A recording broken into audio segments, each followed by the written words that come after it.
Astaghfirullah Rabbal baraya.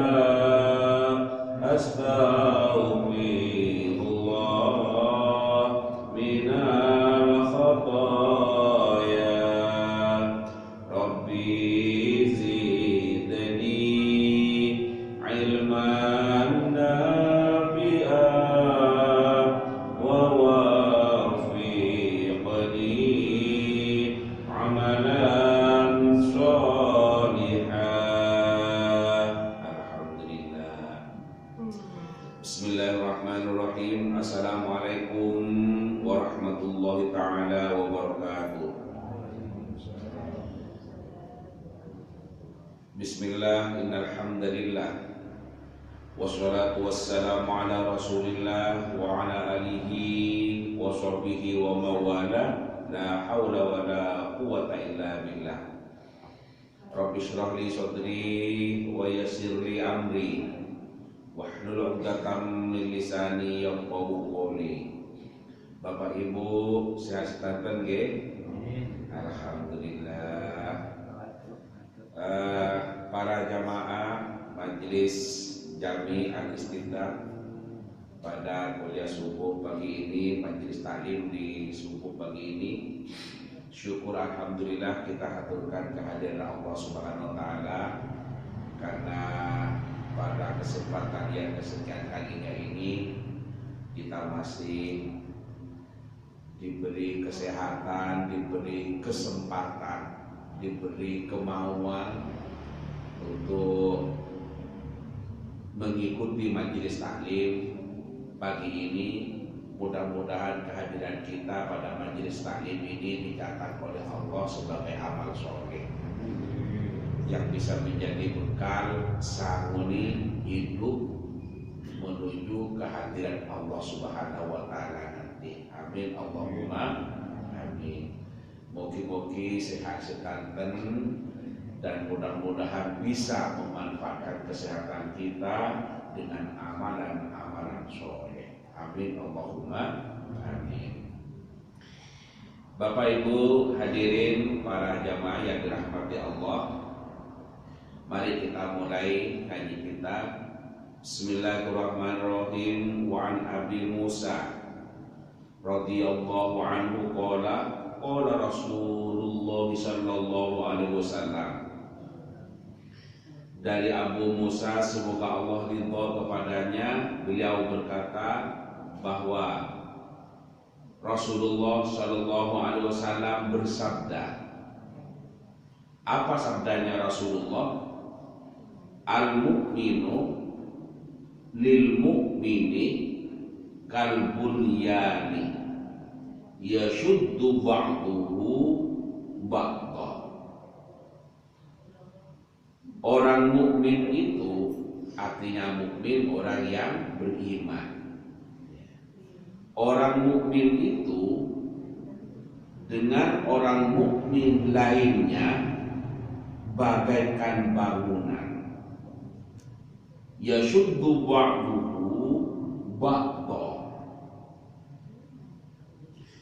yang sebagiannya mengukuhkan kepada sebagian yang lain. Wa syabbaka baina asabihi.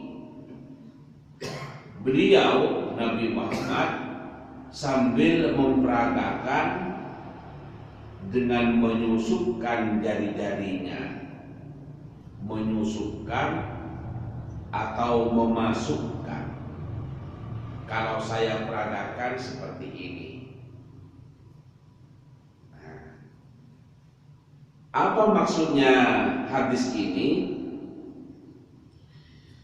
Hadis ini adalah diriwayatkan oleh Abu Musa dan status hadis ini adalah sahih. Karena ini diriwayatkan oleh Imam Bukhari dan Muslim. Dalam hadis ini disebutkan muttafaqun alaih. Sepakat, muttafaq itu sepakat. Keduanya antara Imam Bukhari dan Muslim akan kesahihan hadis ini. Maksudnya begini, bahwa orang beriman dengan orang beriman lainnya itu diibaratkan oleh Rasulullah seperti bangunan.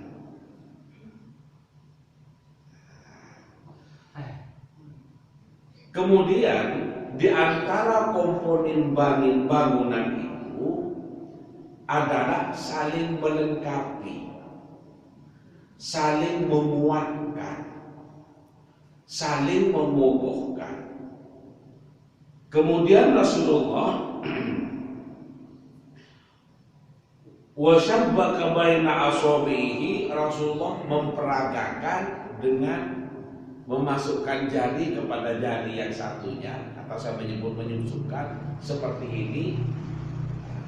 Maksudnya adalah saling menguatkan, saling mengokohkan. Apa maksudnya dari hadis ini? Yang pertama,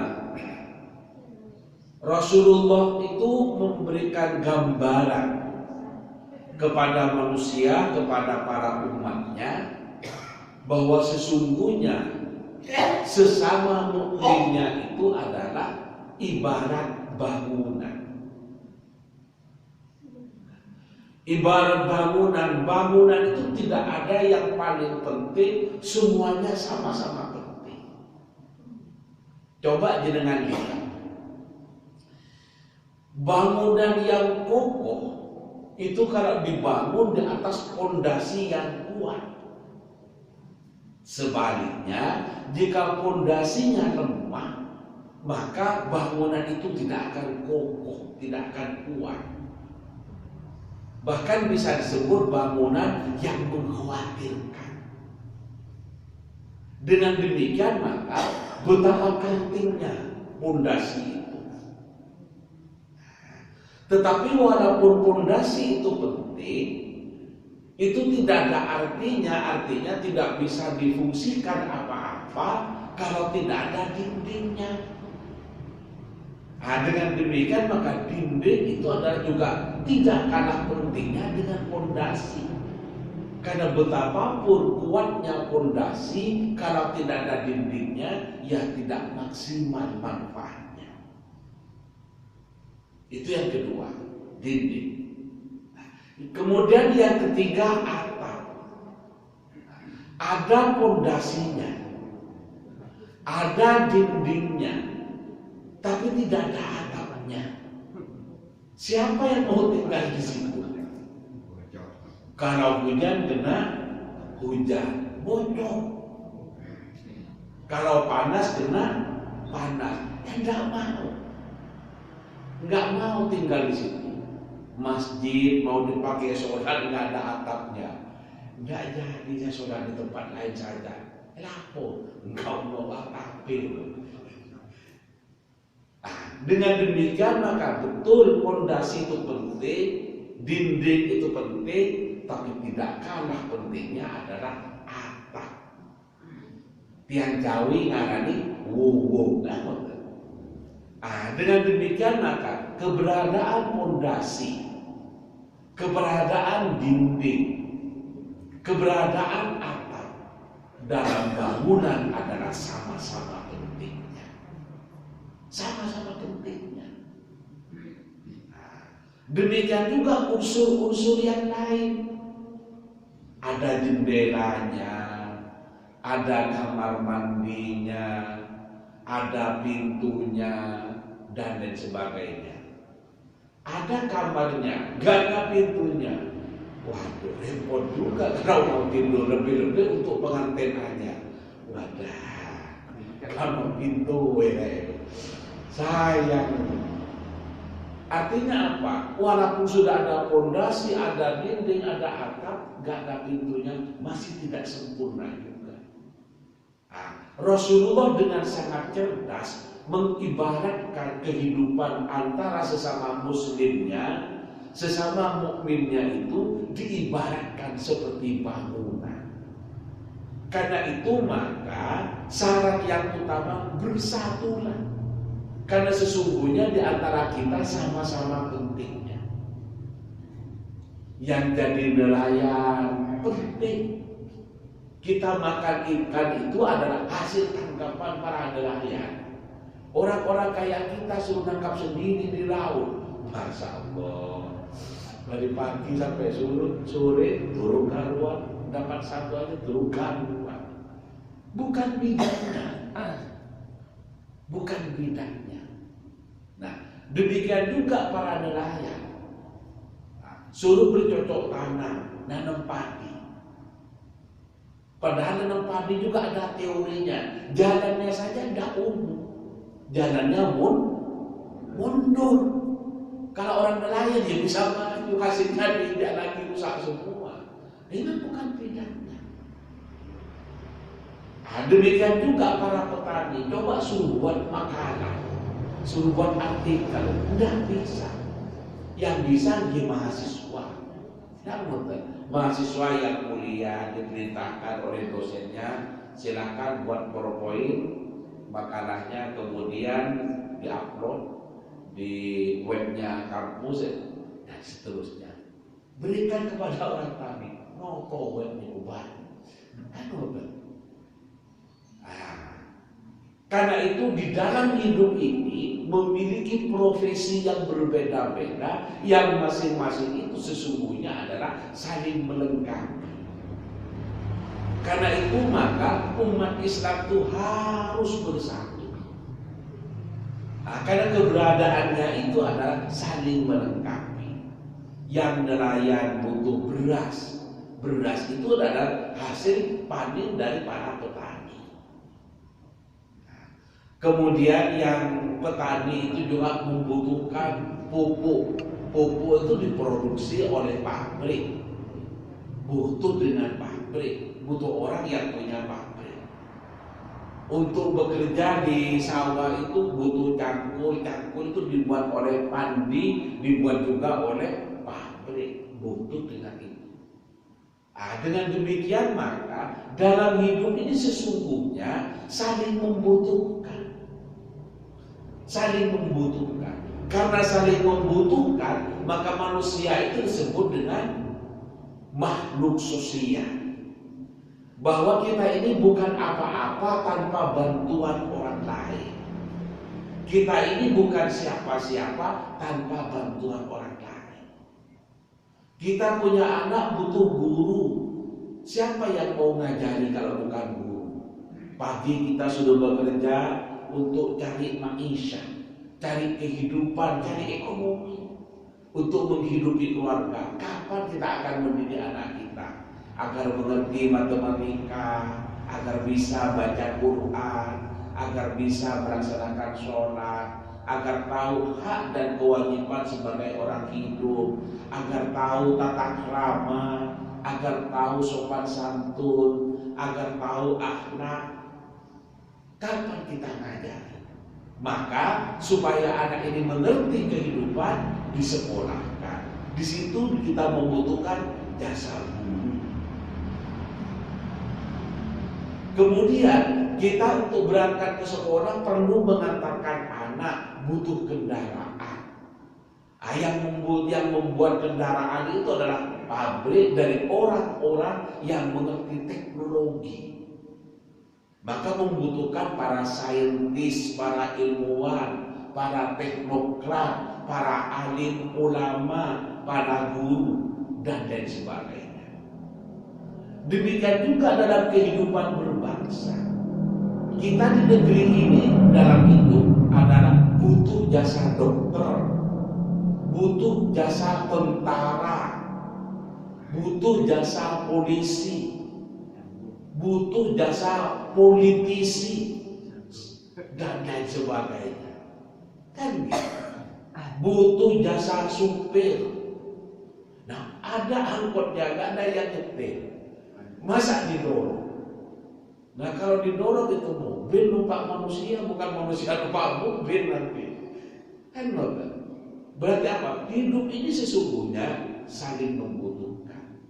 Maka disinilah manusia tidak boleh angkuh, tidak boleh sombong, karena manusia itu tidak ada artinya tanpa manusia lainnya.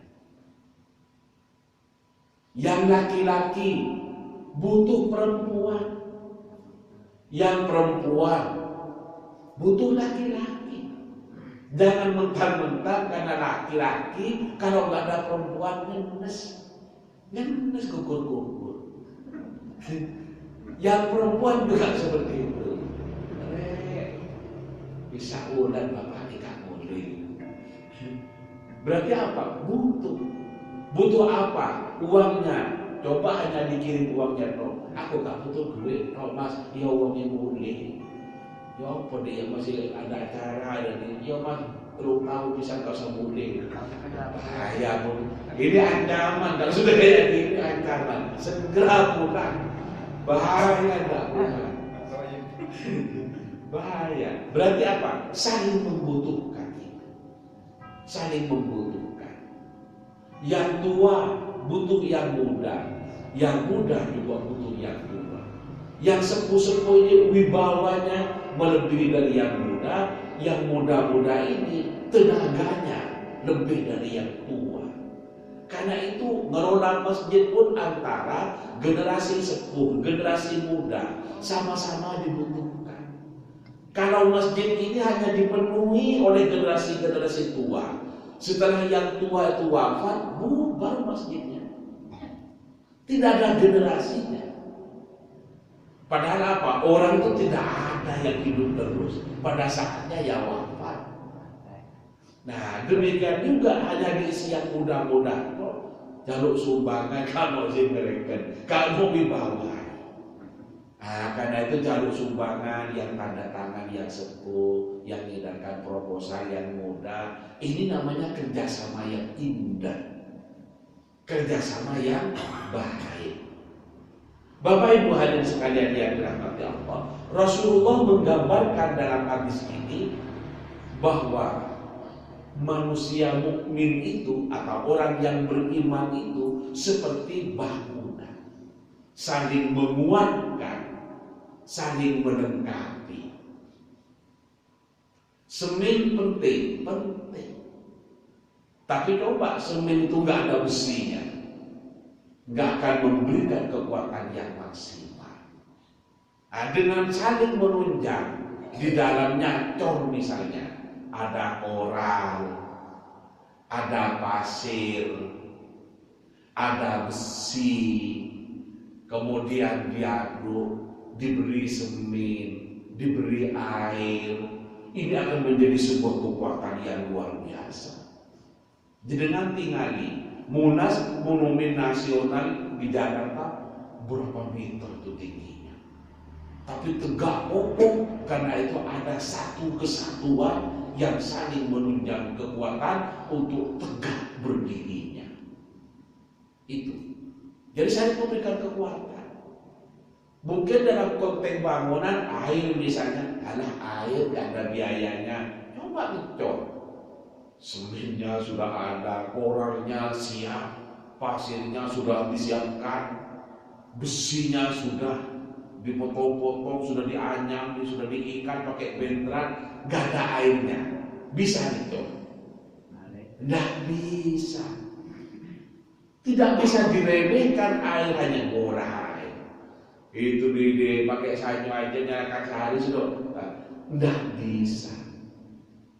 Kemudian diremehkan hanya karena tidak usah bayar air misalnya. Nah, tanpa air tidak jalan bangunan. Bahkan katanya Pak Tukang, selesai dicor, niki disiram piye Pak jebotan retak-retak. Nah kalau retak-retak mungkin rembes. Nah, air masih dibutuhkan pemeliharaan. Nah, karena itulah maka Rasulullah menggambarkan manusia mukmin itu harus bersatu, digambarkan dengan bangunan. Ini kita bisa membayangkan dan bangunan itu bisa dipahami oleh semua orang. Coba misalnya manusia mukmin itu ibarat planet Saturnus. Apa Saturnus? Kan gitu. Ibarat planet Jupiter. Jupiter tahunya saya Yamaha itu sepeda motor. Nah, Tidak semuanya tahu. Tapi kalau digambarkan dengan bangunan, siapa yang tidak tahu bangunan? Dengan digambarkan oleh Rasulullah digambarkan itu maksudnya diibaratkan, diumpamakan. Diibaratkan atau diumpamakan kepada bangunan, siapa yang tidak tahu bangunan? Paham semua bahwa bangunan itu adalah terdiri dari satu kesatuan yang saling melengkapi. Ada batu bata, ada pasir, ada air, ada besi. Itu adalah saling melengkapi. Saling melengkapi tidak hanya sekedar lengkap keberadaannya, tapi juga saling menguatkan.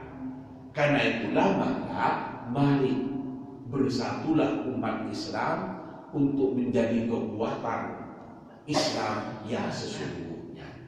Kita bela agama kita dengan cara menjaga kebersamaan. Para hadirin, dalam hadis yang lain Rasulullah menggambarkan manusia itu dengan manusia lainnya, khususnya umat Islam, kalau udwi seperti anggota tubuh. Bagaimana anggota tubuh? Tangan yang sakit, ya semua badan merasakan sakit.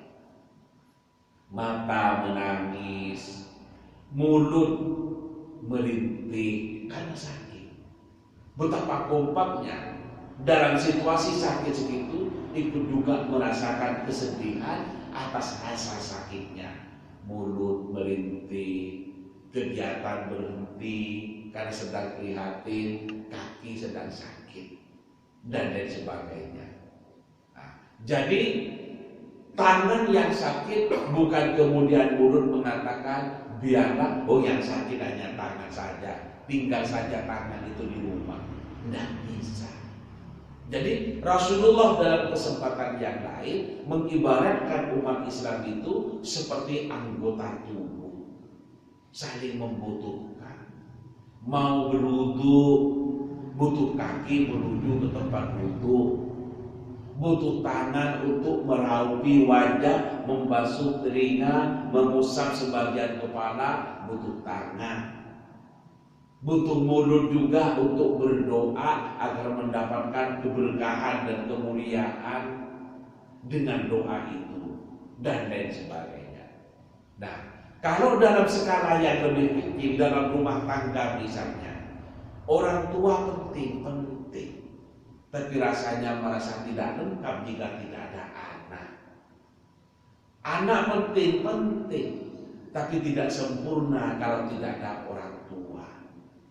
Karena itu maka dalam sebuah rumah tangga, adanya bapak, adanya ibu, adanya anak adalah sesungguhnya saling membutuhkan. Dan ini sebenarnya karakter dasar manusia, bahwa manusia adalah membutuhkan kepada peran manusia lainnya.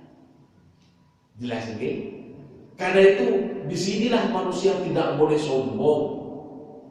Manusia tidak boleh angkuh, karena manusia itu tidak ada apa-apanya bila tidak ada orang lain. Ingin jadi presiden, sampai kapanpun tidak akan pernah jadi kalau tidak ada yang milih. Maka jadi presiden itu karena dipilih. Untuk itu ojo lagi nek wis dadi presiden, amarga awak itu jadi presiden karena dipilih oleh rakyat. Enggak dipilih, ya enggak bisa. Demikian juga jadi dosen, coba enggak ada mahasiswanya, siapa yang mau diajar? Enggak bisa. Kampus Brawijaya hebat, UIN hebat, coba enggak ada mahasiswanya, gulung tikar. Kampus itu ada tegak berdiri karena memiliki kekuatan adanya ya mahasiswa, adanya dosen, adanya karyawan. Coba kampus itu tidak ada dosennya, siapa yang mau ngajar? Kalau tidak ada yang mau ngajar, siapa yang mau kuliah di situ? Ada dosennya tapi tidak ada mahasiswanya, siapa yang mau diajar? Ada mahasiswanya, ada dosennya, tapi tidak ada karyawannya. Siapa yang ngurus administrasi? Karena itu hidup itu adalah sistemik, terdiri dari sistem. Sistem itu adalah satu kesatuan yang saling terkait. Itu adalah sistem.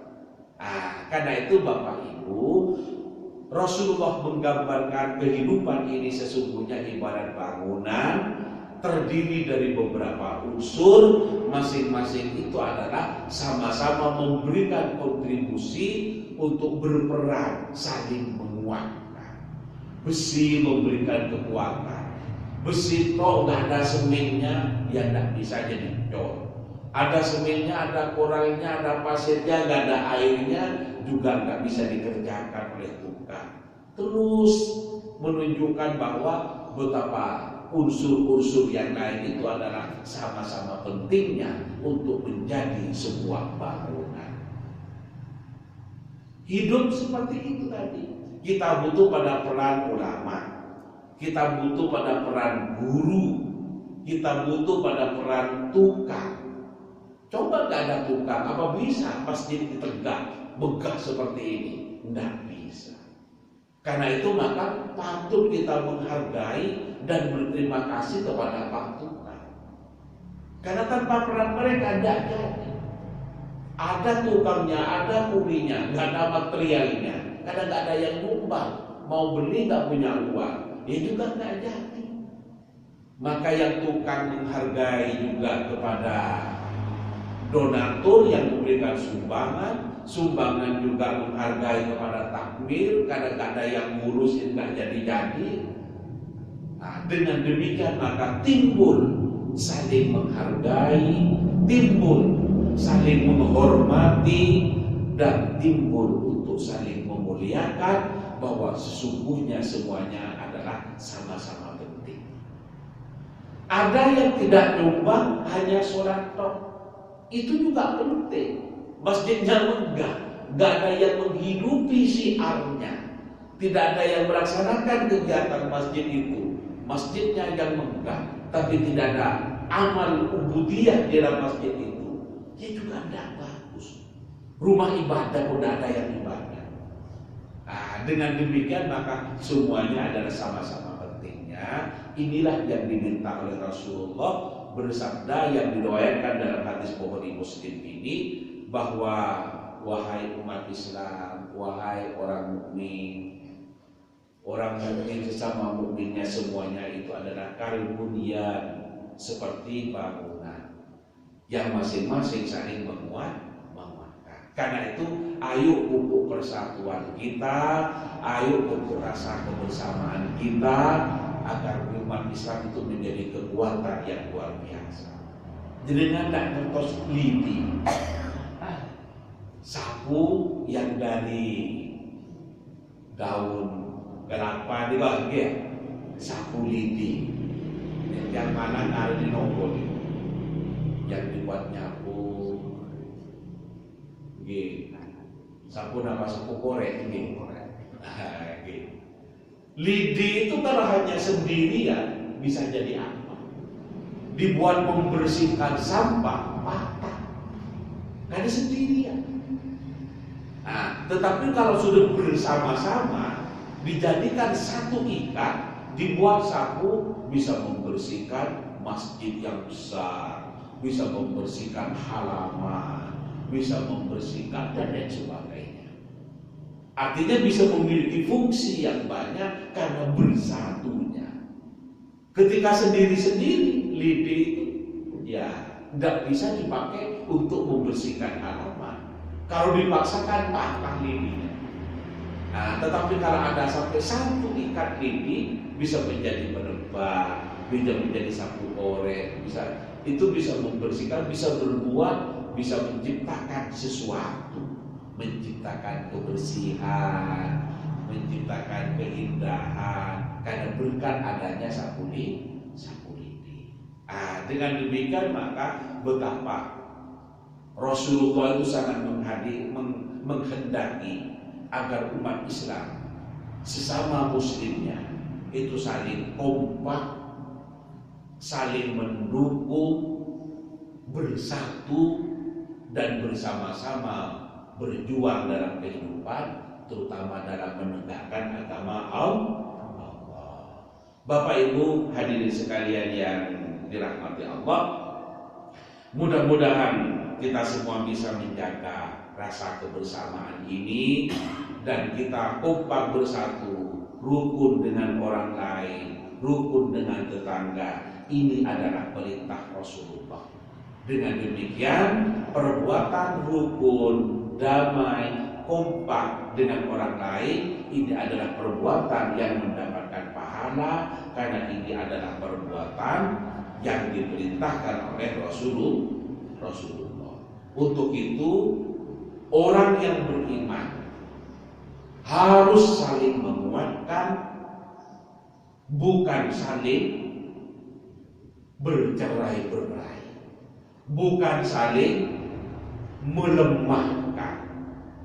Yang jadi pemerintah dijelek-jelekkan sehingga pemerintahannya lemah karena tidak mendapat dukungan dari rakyat. Yang jadi polisi dijelek-jelekkan karena dianggap sering korupsi.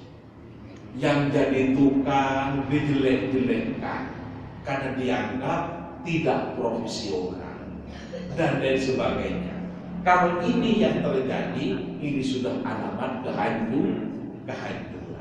Karena itu maka kita harus saling memuliakan. Kalau ada salahnya, namanya manusia, pasti saja berbuat salah. Nah, dalam kondisi berbuat salah itu, mari kita saling mengingatkan. Yang jadi guru, ingatkan kalau mereka salah. Yang jadi polisi, ingatkan kalau itu salah. Dan yang berhak memberikan peringatan itu tentu juga ada ya bagiannya sendiri-sendiri. Nah, kalau jadi rektor berkewajiban mengingatkan dosen-dosen yang tidak benar. Bisa jadi dosen itu adalah mentang-mentang kepada mahasiswa, perlu diingatkan. Jadi anak, misalnya jadi anak yang kurang ajar, perlu diingatkan oleh orang tua, perlu dididik oleh gurunya. Jadi santri yang tidak menjaga sopan santun, perlu diingatkan oleh kiainya. Demikian seterusnya. Karena itu maka orang beriman adalah harus saling menguatkan, bukan saling menjatuhkan, bukan saling melemahkan. Sesama penjual nasi goreng misalnya, harus saling menguatkan, bukan saling menjatuhkan. Sesama tukang misalnya, harus saling menguatkan. Yang punya garapan diajak yang tidak punya garapan, bukan saling menjatuhkan. Apa kalau pakai tukang itu tidak bisa masak ini, akhirnya tidak dipakai oleh orang. Kemudian yang itu ngomong juga, apa kalau kuli itu akhir menengi rugi sana kerjaan itu sepuluh kuat duit sudah gak ada yang ada. Ini namanya saling melemahkan, saling menjatuhkan. Yang buka toko juga begitu. Napo yang toko kono itu barang wis kedaluan saya gitu. Orang sudah tidak beli. Ini kan saling menjatuhkan. Yang satunya juga mengatakan untuk kulit dukono itu barangnya tidak orisinil. Sudah tidak berdiri. Ini namanya saling menjatuhkan. Oleh sebab itu saya sampaikan dalam hadis ini yang maksudnya adalah orang Islam itu harus saling menguatkan, saling memuliakan, bukan saling menjatuhkan atau saling melemahkan. Kalau kita saling memuliakan, maka akan tercipta suasana saling menghormati, saling memuliakan.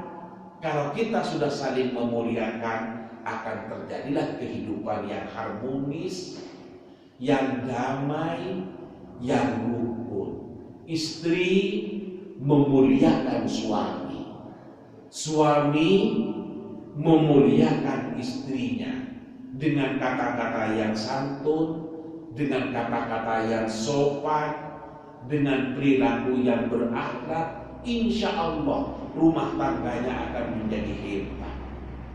Akan menjadi hebat. Berbeda dengan saling menjatuhkan. Yang istri bilang, "Lapo yuk, bujuk gue." Terus, wis 3 bulan ini gak tawar, dijelek-jelek suami. Yang suami juga gitu, "Lapo yuk." Oh, aku pokoknya saat ini sedih, terus bujuk keluarga. Aibnya itu diceritakan, hanya saling menjelekkan, saling menjatuhkan. Ini sudah alamat kehancuran. Karena itu maka istri yang mulia itu kalau memuliakan suaminya, suami yang mulia itu kalau memuliakan istrinya. Kalau istri sudah menjelek-jelekkan suami, itu tanda-tandanya istri yang hina. Suami sudah menjelek-jelekkan istri, itu adalah tanda suami yang hina. Karena itulah dalam konteks keluarga, dalam konteks bermasyarakat, bahkan dalam konteks berbangsa dan bernegara, umat Islam itu harus bersatu dan saling memuliakan, saling menguatkan. Paham ya? Kira-kira itu. Nah, betapa mulianya ajaran Rasulullah, ajaran agama kita ini karena kita ini. Ayo jangan saling menjelekkan. Bagaimana Ustaz? Kalau misalnya tetangga saya berbuat jelek, itu kan aib. Ya, aib tutupi aibnya. Saya baca dalam kitab Intan, orang yang berzina kemudian hamil. Nah, orang hamil itu kan tidak boleh dinikahkan karena masanya masa iddah. Orang yang hamil itu masa iddahnya kan sampai melahirkan. Tetapi ulama berpendapat kalau kemudian hamil di luar nikah, nikahkan saja. Loh, itu kan sedang hamil.